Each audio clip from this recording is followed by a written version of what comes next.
பஞ்சாத்தாவுக்கு தொண்டைக்கும் நெஞ்சுக்குமா இழுத்துக்கிட்டு இருக்கு. இன்னைக்கு இல்லை, 2 நாளா இப்படிதான் கஷ்டப்படுது. போற ஜீவன் உடனே போயிட்டா நல்லது.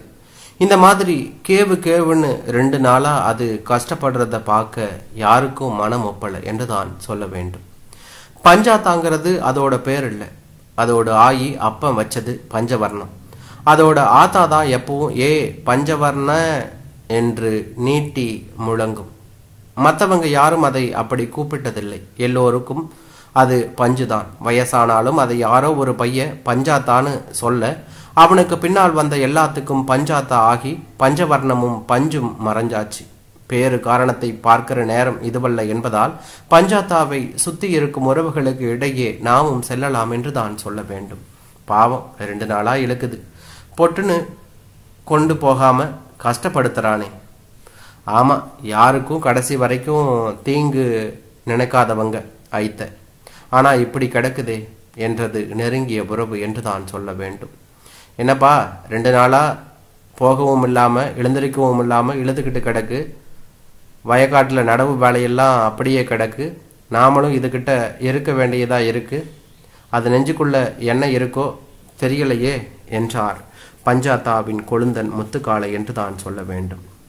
அதாயா தெரியல, இப்படி இழுத்துக்கிட்டு கிடக்குன்னா என்னவோ மனசுக்குள்ள இருக்கும்யா. அப்படியே செத்தாலும் நெஞ்சு அவ்வளவு சீக்கிரம் வேகாதியா என்றார் பரந்தாமன் என்று தான் சொல்ல வேண்டும். பாவம்யா, வயசு காலத்துல எல்லோருக்கும் நல்லா செஞ்ச மனசியா. அதோட பயலுகளுக்கு அப்பா இறந்த பின்னால அதை நல்லா கவனிச்சாங்கய்யா. இப்படி இழுத்துக்கிட்டு கிடைக்காம பொசுக்குன்னு போனா நல்லா இருக்கும். கொள்ளு பேரன் வரைக்கும் பார்த்த மனசி தானே. இனி என்ன பார்க்க வேண்டி இருக்கு என்றார் முத்து. இப்பெல்லாம் நல்லவங்க தான் இழுத்துக்கிட்டு கிடக்காங்க, கெட்டவங்களெல்லாம் பொட்டுன்னு போயிடுறாங்க, இல்லைன்னா என்கவுண்டர்ல போட்டுடுறாங்க என்றான் சக்திவேல் என்று தான் சொல்ல வேண்டும்.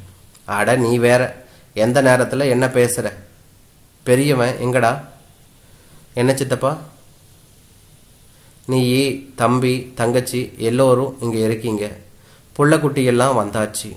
இருந்தும் உங்க ஆத்தா மனசுக்குள்ள ஏதோ இருக்கு. அது 2 நாளா படுற வேதனையை பார்க்க சகிக்கல என்று தான் சொல்ல வேண்டும். ஆமா சித்தப்பா, எங்களை எப்படியெல்லாம் வளர்த்துச்சு.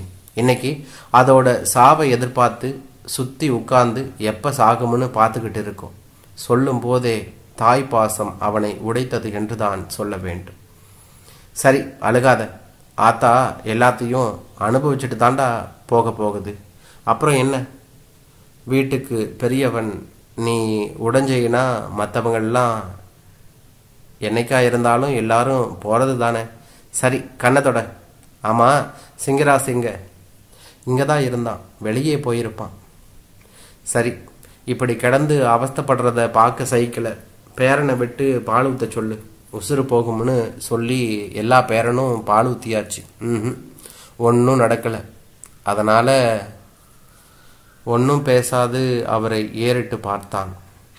பாலில் கொஞ்சம் விஷத்தை. சித்தப்பா வேணாம் சித்தப்பா, எங்களுக்காக கஷ்டப்பட்ட அந்த மனசுக்கு கடைசியில விஷத்தை கொடுக்கிறதா? எத்தனை நாளானாலும் பரவாயில்லை சித்தப்பா என்று சொன்னார்கள் என்று தான் சொல்ல வேண்டும். அட, இது ஊர்ல நாட்டுல கமுக்கமா நடக்கிற விஷயந்தாண்டா. இப்படி இழுத்துக்கிட்டு இன்னும் 2-3 நாள் கிடந்தா தாங்க முடியுமா உங்களால? இல்ல தூக்கி நீக்கி குளியாட்ட முடியுமா? முதுகெல்லாம் பிஞ்சிக்கும்டா. லேசா கலந்துட்டு அதுக்கு பாசமானவங்க ஊத்தனா சட்டுன்னு நின்று போகும். வேணா சித்தப்பா, இன்னைக்கு பார்க்கலாம். பெரியவன் சொல்றதும் சரிதான். பெத்த தாய்க்கு விஷம் கொடுக்க எந்த பிள்ளைக்கு மனசு வரும்? அதெல்லாம் இருக்கிற நாம அவங்களுக்கே தெரியாம கமுக்கமா செய்யணும். அதை இப்ப விடு, அப்புறம் பார்க்கலாம். கிளவி மனசுக்குள்ள ராமசாமி நினைப்பு இருக்குமோ என்று மெதுவாக கேட்டார் பரந்தாமன். என்ன பேசுற? அவனோட உறவெல்லாம் எங்க அண்ணன் இருக்கும்போதே அத்து போச்சு. அவனை எதுக்கு அது நினைக்க போகுது? இல்ல முத்து, நான் எதுக்கு சொல்ல வரேன்னா, எல்லாரும் வந்தாச்சு, அவன் மட்டும்தான் வரல. கிளவி இழுத்துக்கிட்டு கிடக்கிறத பார்த்தா எனக்கு என்னவோ அதாத்தான் இருக்கும்னு. சும்மா இருங்க மாமா, அவர் உறவே வேணாம்னு ஒதுங்கி பல வருஷமாச்சு. இனி எதுக்கு அவரை பத்தி பேசிக்கிட்டு? என்ன இருந்தாலும் ரத்த சொந்தம் அத்து போகுமா மாப்பிள்ள? அவனை கூட்டியாந்து பால் ஊத்த சொன்னா என்னங்கிற? ஏயா, பகையாளிய கொண்டு வந்து பால் ஊத்துறாதான் கிளவி சாகும்னா அதுக்கு விஷத்தை கொடுத்து நாமளே அனுப்பி வைக்கலாமே என்று சொன்னார் என்று தான் சொல்ல வேண்டும். எதுக்கு முத்து வேகப்படுற? பரந்தாமன் சொல்றதுல என்ன தப்பு இருக்கு? 4 பேர் போய் அவன்கிட்ட பேசி பார்ப்போம். அவன் வரேன்னு சொன்னா கூட்டியாந்து பாலூட்ட சொல்லுவோம். ஒருவேளை கிளவி அந்த நினப்புல இருந்தா சந்தோஷமா சாகுமல்ல என்று பரந்தாமனின் கருத்தை ஆதரித்து பேசினார் முத்து என்று தான் சொல்ல வேண்டும். எனக்கு இதுல விருப்பம் இல்லையா, நானும் எங்க பசங்களும் வரல. பங்காளிக, நீங்க வேணும்னா போய் பேசுங்க. அதுவும் நீங்க இவ்வளவு தூரம் சொல்றதுனால அப்புறம் அவன் எடுத்தறிஞ்சு பேசிட்டான்னு சொல்லிக்கிட்டு எங்க கிட்ட வராதிங்க, சொல்லிவிட்டேன் என்று சொன்னார்கள் என்று தான் சொல்ல வேண்டும். நீ வரலன்னா பரவாயில்லை, பெரியவனையாவது சின்னவனையாவது வர சொல்லு. அவங்க வந்து கூப்பிடணும்னு அவன் எதிர்பார்ப்பான்ல. இல்ல மாமா, அந்த ஆளு வீட்டுக்கு நாங்க வரல, நீங்களே போய் பேசுங்க. சரி வா முத்து. பழனிசாமி, வெள்ளையா, வாங்கப்பா, ராமசாமி வீட்டு வரைக்கும் போயிட்டு வருவோம் என்று சொன்னார்கள் என்று தான் சொல்ல வேண்டும். வாங்க என்றபடி எழுந்தார் ராமசாமி.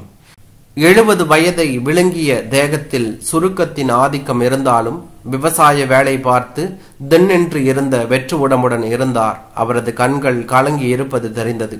ஒருவேளை கிழவியை நினைத்து அழுதிருப்பாரோ என்னவோ என்று வந்தவர்களை நினைக்க வைத்தது.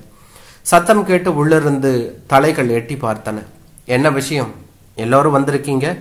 அவரது குரலில் எப்போதும் இருக்கும் கணீர் குறைந்து சுரத்தில்லாமல் இருந்தது என்று தான் சொல்ல வேண்டும். சவுந்தரம், ஒரு 4-5 காப்பி போட்டுக்கிட்டு வா என்றபடி அவர்களை திண்ணையில் அமர வைத்து கேள்விக்கான பதிலை எதிர்பார்த்தார் என்று தான் சொல்ல வேண்டும். உனக்கு விஷயம் தெரிஞ்சிருக்கும், பஞ்சாத்தா 2 நாளா தொண்டைக்கும் நெஞ்சுக்கும் இழுத்துக்கிட்டு இருக்கு என்று சொன்னார்கள் என்று தான் சொல்ல வேண்டும். தெரியும் என்பது போல தலையாட்டினார். உள்ளம் அழுததை உதடுகள் காட்டி கொடுத்தன. மேல் துண்டால் கண்ணை துடைத்து கொண்டார். அவரிடமிருந்து பெருமூச்சு ஒன்று இழந்தது என்று தான் சொல்ல வேண்டும். அதான் நீ வந்து பால் ஊத்தனா? நானா?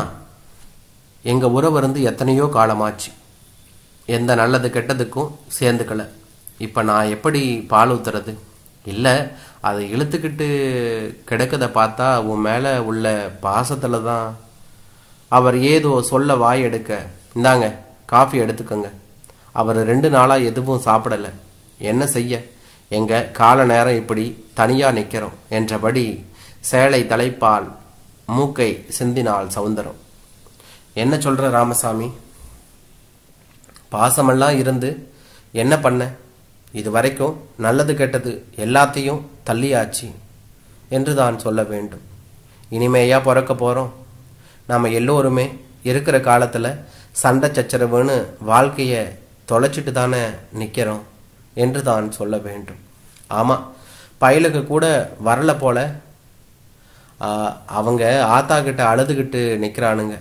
நீ வந்தீங்கன்னா அதோட உயிர் சந்தோஷமா போகும்னு நினைச்சுதான் நாங்க உன்னை கூட்ட வந்தோம். இதுல அவங்களுக்கும் சம்மதம்தான். தனது மனைவியை பார்த்தார். போயிட்டு வாங்க, அவங்க பேசுறாங்க இல்ல, அதை பத்தி எல்லாம் யோசிக்க வேணாம். 2 நாளா இழுத்துக்கிட்டு இருக்கிறாங்கிறாங்க. பாவம், போறப்போ அவங்க மனசு சந்தோஷமா போகணும். நீயும் வா என்று கூப்பிட்டார் என்று தான் சொல்ல வேண்டும். இல்லைங்க, நீங்க மட்டும் போங்க, எங்களை எல்லாம் அந்த மனுஷங்களுக்கு பிடிக்காது. நாங்க யார்கிட்ட வந்து அலறது? சொல்லும் போதே கண்ணீர் எட்டி பார்த்தது என்று தான் சொல்ல வேண்டும். சரி அழுவாத, இவங்க வந்து கூப்பிட்டதுக்காக நான் போறேன். அந்த வீட்டு மனுஷங்களுக்காக இல்லை, சாவோட போராடிக்கிட்டு இருக்கிற பஞ்சாவுக்காக அந்த வீட்டு படி ஏறறேன் என்றவர் குலுங்கி அழ ஆரம்பித்தார். சரி அழுகாம வா ராமசாமி, மறுபடியுமா பிறக்க போறோம் என்று அவரை தேற்றினார் முத்து. என்ன இருந்தாலும் இரத்த பாசம் விட்டு போகுமாயா? தான் ஆடாட்டாலும் தன் சதை ஆடும்னு சும்மாவா சொல்லி இருக்காங்க என்றார் ஒருவர். சிறு சிறு விசும்பல் ஒளிகளுடன் இறுக்கமான முகங்களின் விலாசத்துடன் இருந்த வீட்டிற்குள் தயங்கி நுழைந்த அவரை கண்டவுடன் முத்துக்காலையும் பயலுகளும் முகத்தை திருப்பிக் கொண்டார்கள். அவர் யாரையும் சட்டை செய்யவில்லை. பஞ்சாத்தாவின் அருகில் சென்றதும் கலங்கிய கண்ணை துடைத்தபடி, பஞ்சா என்றார் மெதுவாக. ஏய், பாலை கொடுங்க. அவன் கையில. ராமசாமி சத்தமா கூப்பிட்டுக்கிட்டே, பாலை அது வாயில ஊத்துப்பா. என்ன பறந்தாமா, நான் பஞ்சாபுக்கு பால் ஊற்றி போக சொல்லணுமா? முடியலையே, என்னால் முடியலையே. சண்டையா இருந்தாலும் வெளியே தெருவை இந்த முகத்தை பார்க்கும்போது சந்தோஷப்பட்டுக்கிறேனா? இனி எங்க பார்ப்பேன்? உடைந்து அழுதார். கேவ் கேவ் என்று எதையும் அறியாமல் இழுத்து கொண்டே இருந்தது. அவர் ஊற்றும் பாலுக்காகவும் அதன் பின் நடக்க இருப்பதையும் பார்க்க எல்லா கண்களும் பஞ்சாத்தா மீது நிலைத்திருந்தன என்றுதான் சொல்ல வேண்டும். பஞ்சா, அம்மாடி, நான் ராமசாமி வந்திருக்கேன், பாலை குடிமா. பஞ்சா, நான் ராமசாமி. உன் முடியாமல் உடைந்து அழுதபடி பாலை வாயில் ஊற்றினார். உள்ளே சென்றதை விட வெளியே வழிந்ததே அதிகமாக இருந்தது. தனது துண்டால் வழிந்த பாலை துடைத்தார். Cave cave. இதுக்கும் நினைக்கிற மாதிரி தெரியல. இனி யார ஊத்த சொல்றது? ஒரு உறவு குசுகுசுக்க. கேவ் ஒரு மாதிரி இழுத்தது. அப்படியே நின்றது. பஞ்சா, ராமசாமி கத்த அழுத குரலின் சப்தம் அதிகமானது. தன்னோட பிறந்தவனை மனசுக்குள்ள வச்சுக்கிட்டு தான் 3 நாளா தவிச்சுக்கிட்டு இருக்கு கிளவி என்று யாரோ சொல்ல, ராமசாமியை மாமா, அப்பா, மச்சான் என்று உறவுகள் கட்டி கொண்டு கதற ஆரம்பித்தன. என்றான்.